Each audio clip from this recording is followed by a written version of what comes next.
So let's see the most familiar technique of selecting the pixels in image called quick mask. Now to use quick mask, we're going to use the mode which is at the end of the toolbar. Okay, so what you should do right now, you can see the tab of your image is in RGB mode, is it? For a quick mask, we just click on this mode here at the bottom of the toolbar, and the tab will tell you right now you're in a quick mask mode. Nothing changes on the image. Okay, in quick mask we use default colors black and white, and we normally use brush tool, and we apply the paint on her face, right? Make sure you work with the different sizes of the brush and simply apply the paint on her skin.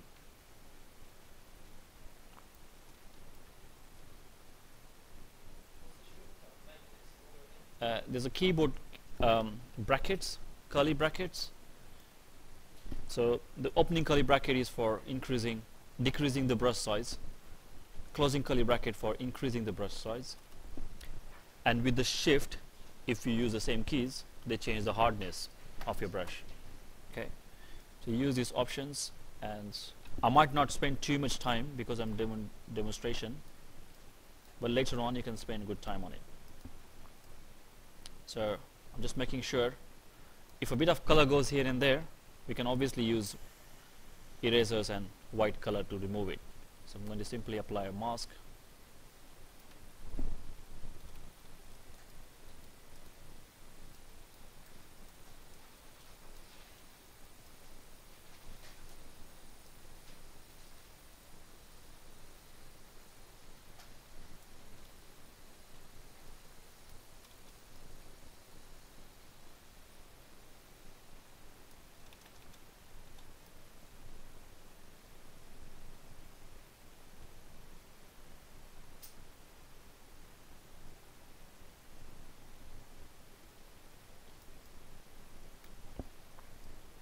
Okay, maybe if you want, you can just do the outlines first.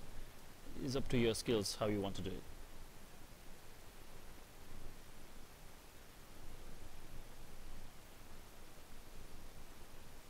Okay, and then in between, just use large brush and quickly finish it off.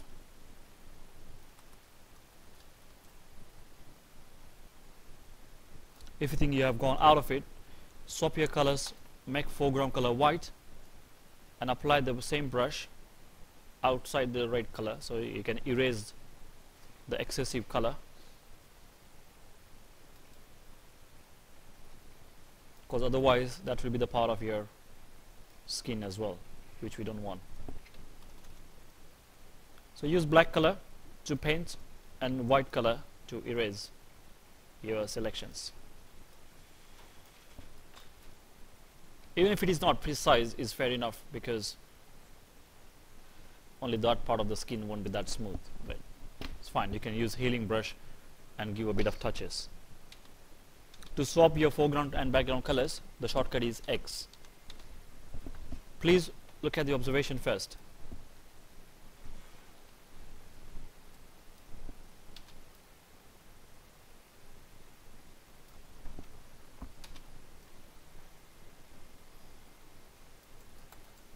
Okay, so far probably I'll be okay with my selection.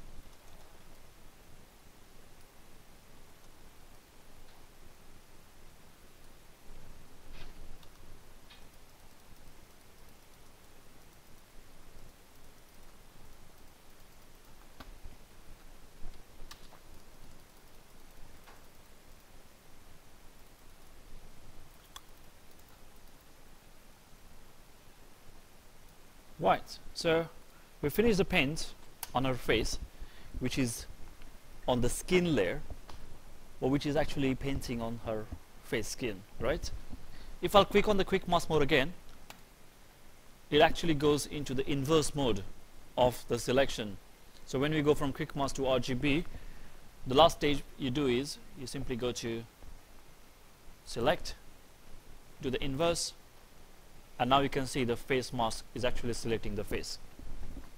If we have few things here and there, we can use obviously some other tools like lasso tool, and I can use lasso tool in a add to selection mode, and if you think few portions has not been added, you can just go there and add them to your selection like that. Okay, like this patch I missed that, so simply use lasso and make sure it's in add to selection mode. Okay, even here, so I can refine my selection. There are other techniques as well to refine your selection, but I'm just spending too much time on it, and quickly do like that. That's quite a bit. There you go.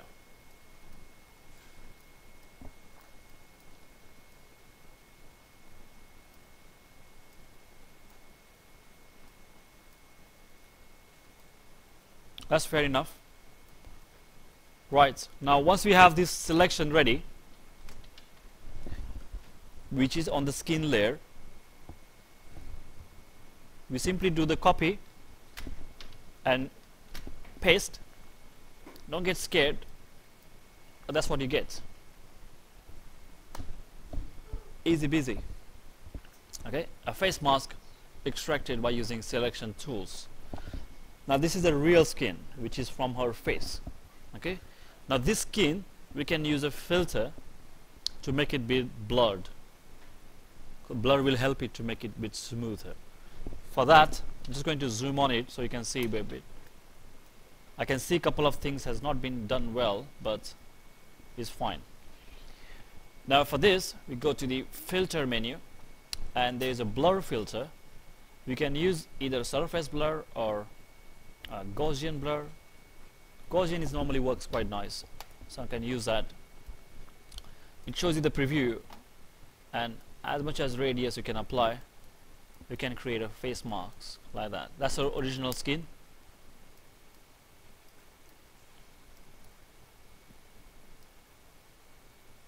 About one value. Will that look a bit nice? If you add extra, doesn't matter. Let's say I added 1.5 or 1.6.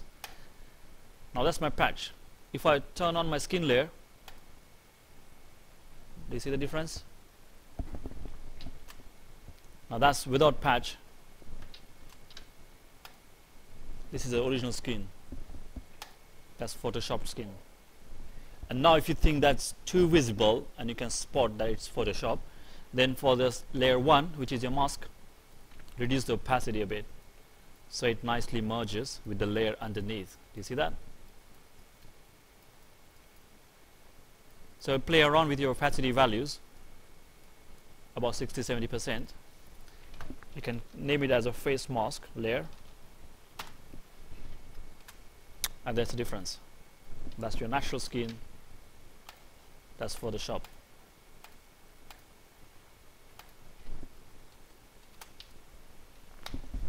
She's already looking like a supermodel. Okay, and this techniques works exactly precisely with all your pictures.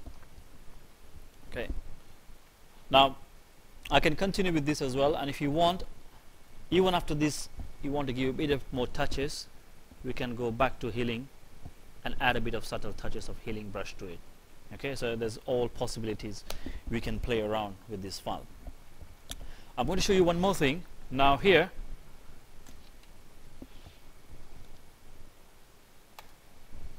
I will add a blank layer above face mask layer, and that layer we are going to rename as foundation. Okay, normally foundation, what they do is they use a similar skin tone color patch, and using a brush, they normally girls keep applying. Even a lot of men do that these days, to add a bit of foundation. Okay, so to do foundation, normally we pick the skin color, so I'm going to use brush tool. Use your brush sizes and hardnesses. Use normally 0 hardness, so it will be a very soft brush, nice blurry edges, and control the diameters. Okay, now with that settings, click on the foreground color of your toolbar, and instead of adjusting the color ourselves, when the color picker is there, we can simply click eyedropper in her actual skin, and then we can pick any color we can choose from.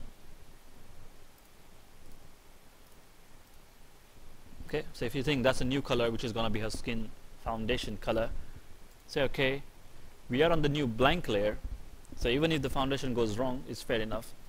You can delete the layer and start all over again. Okay, now using this brush, the last thing I'm going to do is we selected the color of the brush, we done the hardness 0 and the size of the brush. Okay, to make sure our color doesn't appear too visible for a foundation, we can change the opacity of your brush. Means the color which we're gonna paint will be quite transparent. Now to do that, we can use the opacity option of the brush from the options toolbar. Right now it is 100%. So if I just click, do you see the color quite visible? So it's gonna leave a lot of marks. The better way is using same brush, reduce the opacity of your brush color to about 15 to 20%. Now even if I apply the color, you don't see that quite visible, but it's applying it in a step-by-step 15% color values.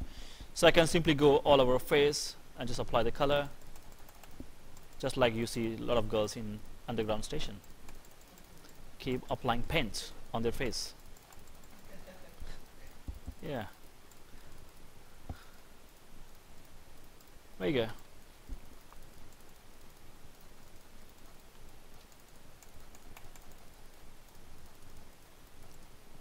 Don't do too much, otherwise again you will lose the texture of a skin. But we know the techniques, right?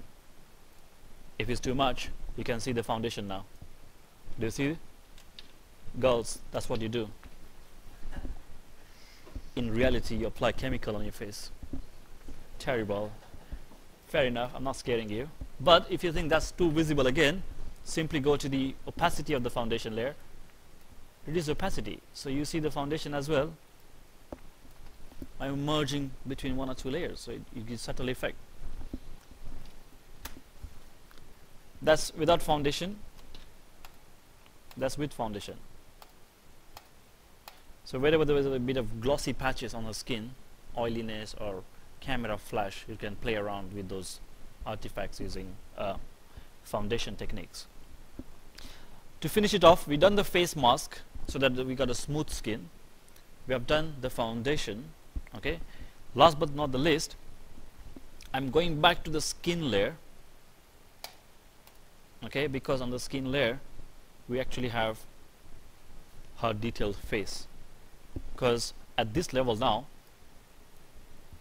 I'm just hiding the other top two layers. We are going to change the color of her lens, her eyes.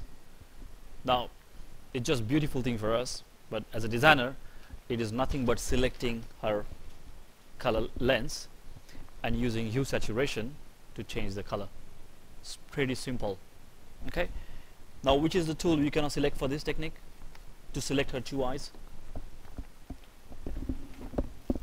Which one? Quick mask?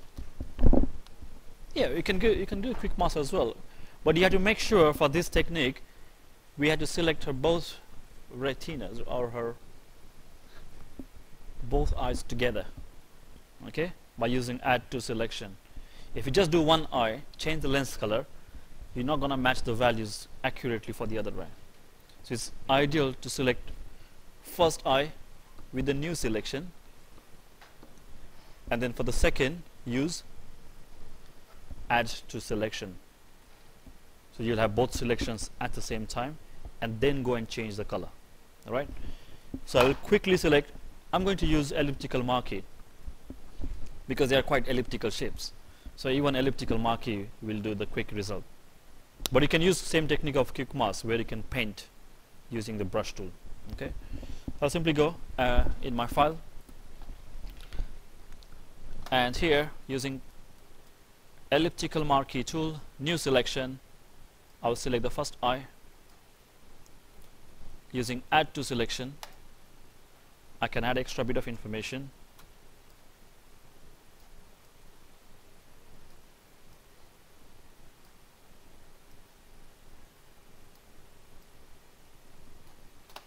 Same for this eye.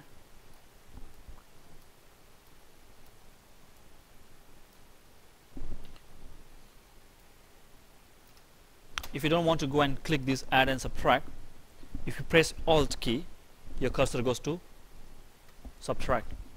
Okay, and when you press Shift, it goes into add to selection. Right, another shortcut when you work in Photoshop. Right, I've got a selection. Now I'm simply going to copy, paste, hide it. We got the eyes separate. Okay, rename, we can give you lens, and for those layers we can simply go to image, adjustments, and we can use hue saturation. With the hue saturation we can use the colorize option. So enable that. You can see eyes will get a default colorization, but you can move the sliders and get any lens color you want. If you can't judge correctly, fair enough, keep the face on, keep everything else on. We are still on the lens layer, so we can still go to image, adjustments, hue saturation, colorize, enable that, and judge it. So you want to make a vampire, you can use to vampire. Yeah, whichever colors you want.